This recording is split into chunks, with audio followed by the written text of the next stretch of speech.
has this 10-year anniversary show coming up. It's a live show at Stoney's. So it's in, their small town in Minnesota.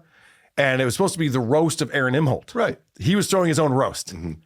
Well, that, now that Gino and Keanu have bowed out and Chad's not coming and no one wants to be there, he's decided to change that up. Oh. So now he's doing this 10-year anniversary where all the old co-hosts from Steel Toe are all going to get together. It's like a reunion type of thing. I don't know how that's going because I don't think anyone wants to associate with Aaron anymore. Did he promise keychains? He hasn't done that yet. He's close to it. But this is his brilliant idea. He came up with this on the fly. He might have. I don't know. But I want to get your guys' take on this. Whiskey Pete, Oz, then you got Johnny, you got Matt. I think I don't want to speak too soon. I think we can pull this 101 thing off. I really do.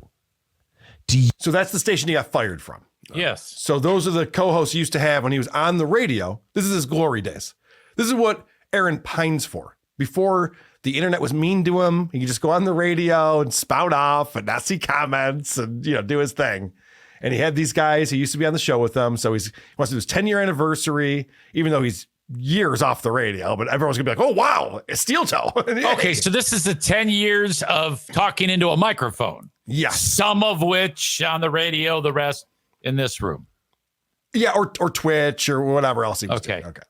Do you think if I paid 101 like $400, would they come out and do a remote?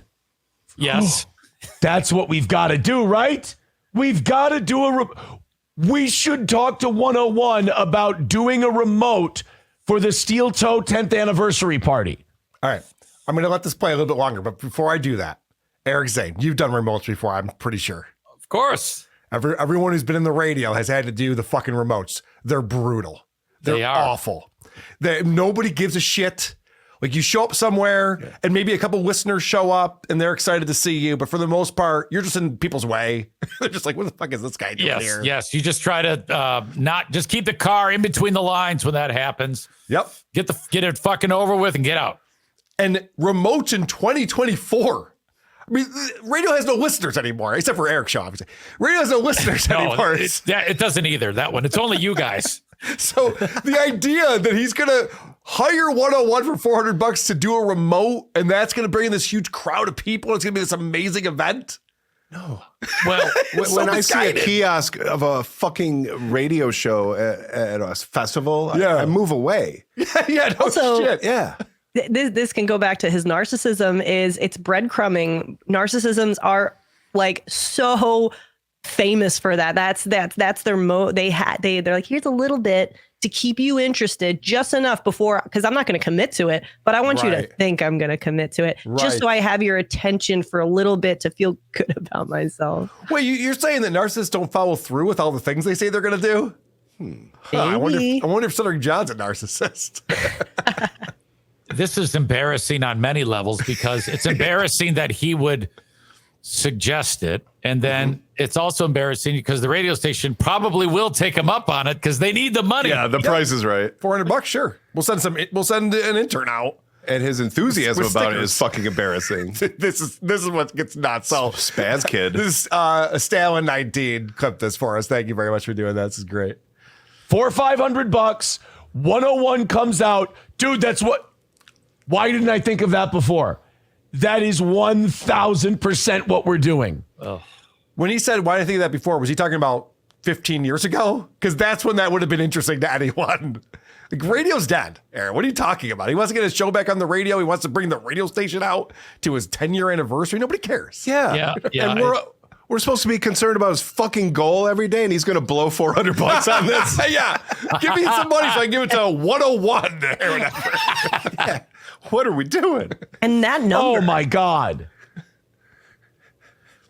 What am I, the dumbest bag of shit who ever lived? Probably. Clip that. Yeah. Guys, this is the way to go. Do you know, we could get like 3 or 4 different stations down to our anniversary party with the money we were going to pay Gino and Keanu. Oh, my God, that's the play. We got to bring we'll bring Rockin' 101 out. Okay. We'll bring Wild Country out, and we'll bring KNSI out. Bring them all out. Yeah. And we'll... Oh, my God. If one radio station remote is good, then 3 radio station remotes is amazing. What a fucking idiot. And I'm sure this was lost on no one how he sprinkled in the money that he was gonna pay Gino and Keanu. Correct. Yeah, he's saving money now. Now, is this something that you think that it was never discussed after? There was just a one-off thing, and then it'll never be, heard of again? I hope he pays 101 $400 to do a remote at his stupid 10-year anniversary because I want to hear all about it. Because he got shown the door and was hated because of the extreme nature of that firing. That was an ugly firing. Why would the radio station do anything like that? It had repercussions throughout that whole industry, that shit that he did. Oh, Eric, you're bringing up a very good point. I've never been fired from a job, but I've left companies. I had a CEO try to sue me after I left a company. The last thing I would think is, I wonder if she'd hang out with me for $500. Good point. That's not how that works at all. But it sounds like you have some knowledge into how Aaron's radio career ended, do you? Oh, yeah. You know that story, then. You have to, right? Okay, I do, yeah. but please give us a brief summary. Now I'm foggy, but he was slamming some chick who took a job in another town. Yeah, in Iowa or something. Yeah. And it wasn't even the same market. He went so hard on her that the radio station was forced to fire him because it was such a poor look. It was such a devastating bully maneuver. And when he's a troll, it's cool. When people troll him, they're haters. Yeah, it was really ugly. And so they said, fuck, she's not even in town and you're fired. I mean, that's really saying something. Yeah, that is. That's 1,000% what we have to do. I just came up with that. Now I'm going to write that down or I'm going to forget it. Live remote. Is he writing that on a Coke can? There we go. Oh. And that's the way that we get 101 to come out and come up on stage for the anniversary show. Oh, guys. Oh, we might have stumbled onto the best anniversary show of all time. He looks like... We might have stumbled onto the coolest shit ever. Does he really think that?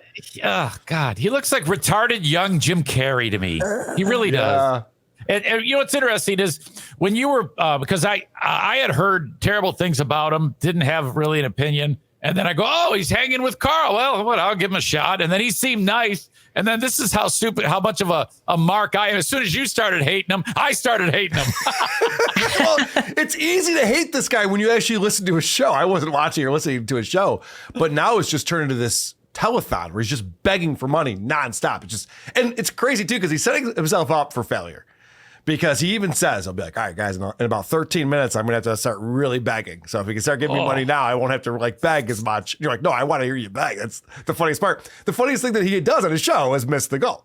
So that's what we're all rooting for. How much do you want to bet that this is him as a father? I'm gonna go there. Is like, hey guys, wouldn't it be great if we went to Disney for your birthday? No, it's worse than that. It'd be something that he wants to do. Yeah. Oh, Wouldn't you guys love it if we all went fishing and then watched me play golf? Right? You can bring a friend. This is the greatest idea ever. 1,000%. 1,000%. Right? And he does that creepy look in their eye to hype them up, then trick them to believing it's a great idea. Yeah. He is a manipulator, that's for sure. I like seeing you and hearing you figure him out like this. This is awesome. Yeah, that's so funny. I am calling on that shit today. No, you're not. I'm pumped. I love this idea that he has to buy people to come to his show. It's so embarrassing. Really Crazy. bad. Really bad. Missy B is coming to DabbleCon. I'm excited about that. Eric Zane is coming to the Magic I Bag. already got my karaoke set ready. Sweet. Did I try to entice you with hundreds of dollars to either of you? Guys, Well, I didn't come and do wanna my bring live it show up. with me? No, I'm still waiting for that Venmo. Yeah, I know, right? It's not coming. Who are these podcasts?